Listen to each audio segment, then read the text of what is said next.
Esther chapter 1. This happened in the days of Ahasuerus, the same Ahasuerus who ruled over 127 provinces, from India to Ethiopia. In those days, when King Ahasuerus sat on his royal throne in the citadel of Susa, in the 3rd year of his reign, he gave a banquet for all his officials and ministers. The army of Persia and Media and the nobles and governors of the provinces were present, while he displayed the great wealth of his kingdom and the splendor and pomp of his majesty for many days, 180 days in all. When these days were completed, the king gave for all the people present in the citadel of Susa, both great and small, a banquet lasting for 7 days, in the court of the garden of the king's palace. There were white cotton curtains and blue hangings tied with cords of fine linen, and purple to silver rings and marble pillars. There were couches of gold and silver on a mosaic pavement of porphyry, marble, mother of pearl, and colored stones. Drinks were served in golden goblets, goblets of different kinds, and the royal wine was lavished according to the bounty of the king. Drinking was by flagons, without restraint, for the king had given orders to all the officials of his palace to do as each one desired. Furthermore, Queen Vashti gave a banquet for the women in the palace of King Ahasuerus. On the 7th day, when the king was merry with wine, he commanded Mehuman, Biztha, Harbona, Bigtha, and Abagtha, Zethar, Carcas, the 7 eunuchs who attended him, to bring Queen Vashti before the king, wearing the royal crown, in order to show the peoples and the officials her beauty, for she was fair to behold. But Queen Vashti refused to come at the king's command, conveyed by the eunuchs. At this the king was enraged, and his anger burned within him. Then the king consulted the sages who knew the laws, for this was the king's procedure toward all who were versed in law and custom. And those next to him were Carshena, Shethar, Admatha, Tarshish, Meres, Marsena, and Memucan, the 7 officials of Persia and Media, who had access to the king, and sat first in the kingdom. According to the law, what is to be done to Queen Vashti because she has not performed the command of King Ahasuerus conveyed by the eunuchs? Then Memucan said in the presence of the king and the officials, "Not only has Queen Vashti done wrong to the king, but also to all the officials and all the peoples who are in all the provinces of King Ahasuerus. For this deed of the queen will be made known to all women, causing them to look with contempt on their husbands, since they will say, 'King Ahasuerus commanded Queen Vashti to be brought before him, and she did not come.' This very day the noble ladies of Persia and Media who have heard of the queen's behavior will rebel against the king's officials, and there will be no end of contempt and wrath. If it pleases the king, let a royal order go out from him, and let it be written among the laws of the Persians and the Medes, so that it may not be altered, that Vashti is never again to come before King Ahasuerus, and let the king give her royal position to another who is better than she. So when the decree made by the king is proclaimed throughout all his kingdom, vast as it is, all women will give honor to their husbands, high and low alike." This advice pleased the king and the officials, and the king did as Memucan proposed. He sent letters to all the royal provinces, to every province in its own script, and to every people in its own language, declaring that every man should be master in his own house. Esther chapter 2. After these things, when the anger of King Ahasuerus had abated, he remembered Vashti, and what she had done, and what had been decreed against her. Then the king's servants who attended him said, "Let beautiful young virgins be sought out for the king, and let the king appoint commissioners in all the provinces of his kingdom to gather all the beautiful young virgins to the harem in the citadel of Susa, under custody of Haggai, the king's eunuch, who is in charge of the women. Let their cosmetic treatments be given them. And let the girl who pleases the king be queen instead of Vashti. This pleased the king, and he did so. Now there was a Jew in the citadel of Susa whose name was Mordecai, son of Jair, son of Shimei, son of Kish, a Benjaminite. Kish had been carried away from Jerusalem among the captives, carried away with King Jeconiah of Judah, whom King Nebuchadnezzar of Babylon had carried away. Mordecai brought up Hadassah, that is, Esther, his cousin, for she had neither father nor mother. The girl was fair and beautiful, and when her father and her mother died, Mordecai adopted her as his own daughter. So when the king's order and his edict were proclaimed, and when many young women were gathered in the citadel of Susa in custody of Haggai, Esther also was taken into the king's palace and put in custody of Haggai, who had charge of the women. The girl pleased him and won his favor, and he quickly provided her with her cosmetic treatments and her portion of food, and with 7 chosen maids from the king's palace, and advanced her and her maids to the best place in the harem. Esther did not reveal her people or kindred, for Mordecai had charged her not to tell. Every day Mordecai would walk around in front of the court of the harem to learn how Esther was and how she fared. The turn came for each girl to go in to King Ahasuerus, after being 12 months under the regulations for the women, since this was the regular period of their cosmetic treatment, 6 months with oil of myrrh, and 6 months with perfumes and cosmetics for women. When the girl went in to the king, she was given whatever she asked for to take with her from the harem to the king's palace. In the evening she went in, then in the morning she came back to the second harem in custody of Shashgaz, the king's eunuch, who was in charge of the concubines. She did not go in to the king again, unless the king delighted in her and she was summoned by name. When the turn came for Esther, daughter of Abihail, the uncle of Mordecai, who had adopted her as his own daughter, to go into the king, she asked for nothing except what Haggai, the king's eunuch, who had charge of the women, advised. Now Esther was admired by all who saw her. When Esther was taken to King Ahasuerus in his royal palace in the 10th month, which is the month of Tebeth, in the 7th year of his reign, the king loved Esther more than all the other women.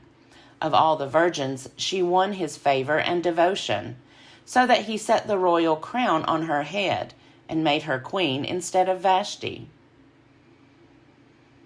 Then the king gave a great banquet to all his officials and ministers, Esther's banquet. He also granted a holiday to the provinces and gave gifts with royal liberality. When the virgins were being gathered together, Mordecai was sitting at the king's gate. Now Esther had not revealed her kindred or her people, as Mordecai had charged her, for Esther obeyed Mordecai just as when she was brought up by him. In those days, while Mordecai was sitting at the king's gate, Bigthan and Teresh, 2 of the king's eunuchs, who guarded the threshold, became angry and conspired to assassinate King Ahasuerus. But the matter came to the knowledge of Mordecai, and he told it to Queen Esther, and Esther told the king in the name of Mordecai. When the affair was investigated and found to be so, both the men were hanged on the gallows. It was recorded in the book of the annals in the presence of the king. Esther chapter 3. After these things, King Ahasuerus promoted Haman, son of Hammedatha the Agagite, and advanced him and set his seat above all the officials who were with him. And all the king's servants who were at the king's gate bowed down and did obeisance to Haman, for the king had so commanded concerning him. But Mordecai did not bow down or do obeisance. Then the king's servants who were at the king's gate said to Mordecai, Why do you disobey the king's command?" When they spoke to him day after day and he would not listen to them, they told Haman, in order to see whether Mordecai's words would avail, for he had told them that he was a Jew. When Haman saw that Mordecai did not bow down or do obeisance to him, Haman was infuriated. But he thought it beneath him to lay hands on Mordecai alone. So, having been told who Mordecai's people were, Haman plotted to destroy all the Jews, the people of Mordecai, throughout the whole kingdom of Ahasuerus. In the first month, which is the month of Nisan, in the 12th year of King Ahasuerus, they cast pur, which means the lot, before Haman for the day and for the month, and the lot fell on the 13th day of the 12th month, which is the month of Adar. Then Haman said to King Ahasuerus, "There is a certain people scattered and separated among the peoples in all the provinces of your kingdom. Their laws are different from those of every other people, and they do not keep the king's laws. So that is not appropriate for the king to tolerate them. If it pleases the king, let a decree be issued for their destruction, and I will pay 10,000 talents of silver into the hands of those who have charge of the king's business, so that they may put it into the king's treasuries." So the king took his signet ring from his hand and gave it to Haman, son of Hammedatha, the Agagite, the enemy of the Jews. The king said to Haman, "The money is given to you, and the people as well, to do with them as it seems good to you." Then the king's secretaries were summoned on the 13th day of the first month, and an edict, according to all that Haman commanded, was written to the king's satraps and to the governors over all the provinces and to the officials of all the peoples, to every province in its own script and every people in its own language. It was written in the name of King Ahasuerus and sealed with the king's ring. Letters were sent by couriers to all the king's provinces, giving orders to destroy, to kill, and to annihilate all Jews, young and old, women and children, in one day, the 13th day of the 12th month, which is the month of Adar, and to plunder their goods. A copy of the document was to be issued as a decree in every province by proclamation, calling on all the peoples to be ready for that day. The couriers went quickly by order of the king, and the decree was issued in the citadel of Susa. The king and Haman sat down to drink, but the city of Susa was thrown into confusion.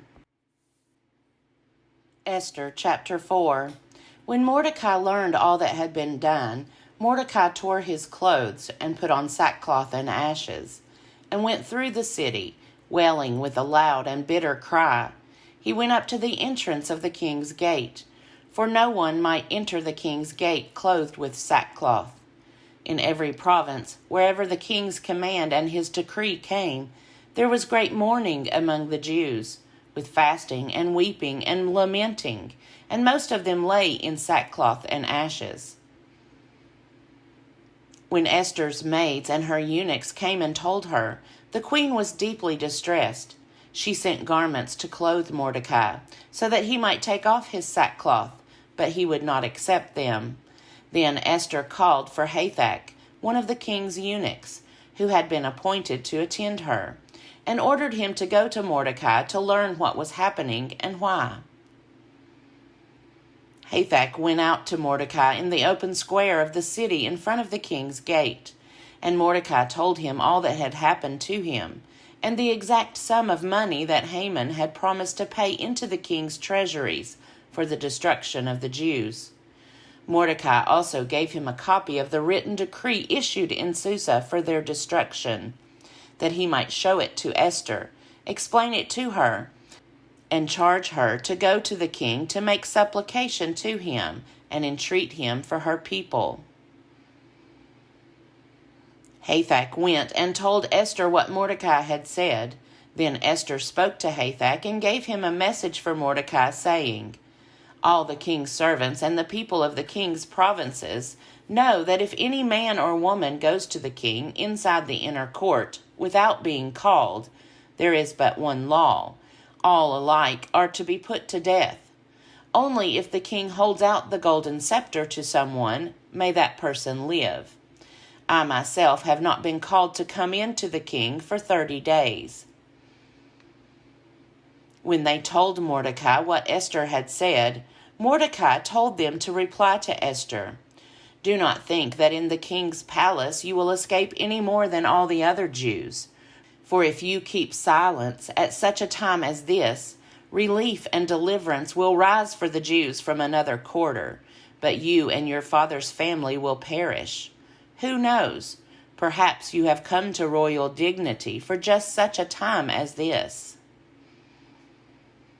Then Esther said in reply to Mordecai, "Go, gather all the Jews to be found in Susa, and hold a fast on my behalf, and neither eat nor drink for 3 days, night or day.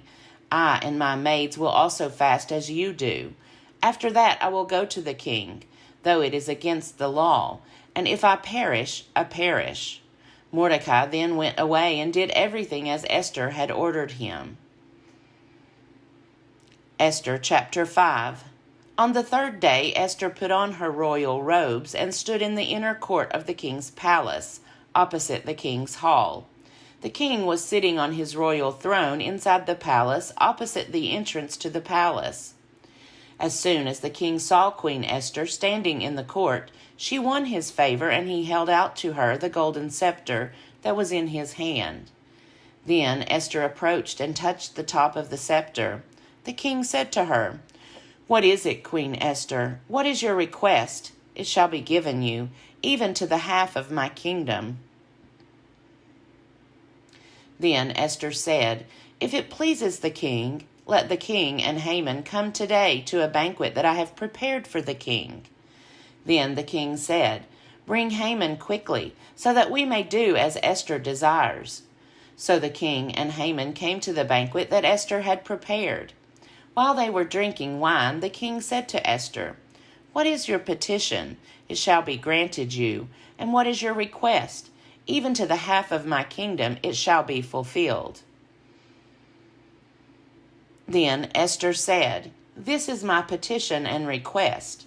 If I have won the king's favor, and if it pleases the king to grant my petition and fulfill my request, let the king and Haman come tomorrow to the banquet that I will prepare for them, and then I will do as the king has said." Haman went out that day happy and in good spirits. But when Haman saw Mordecai in the king's gate, and observed that he neither rose nor trembled before him, he was infuriated with Mordecai. Nevertheless, Haman restrained himself and went home. Then he sent and called for his friends and his wife Zeresh. And Haman recounted to them the splendor of his riches, the number of his sons, all the promotions with which the king had honored him, and how he had advanced him above the officials and the ministers of the king. Haman added, "Even Queen Esther let no one but myself come with the king to the banquet that she prepared. Tomorrow also I am invited by her, together with the king. Yet all this does me no good so long as I see the Jew Mordecai sitting at the king's gate." Then his wife Zeresh and all his friends said to him, "Let a gallows 50 cubits high be made, and in the morning tell the king to have Mordecai hanged on it. Then go with the king to the banquet in good spirits." This advice pleased Haman, and he had the gallows made.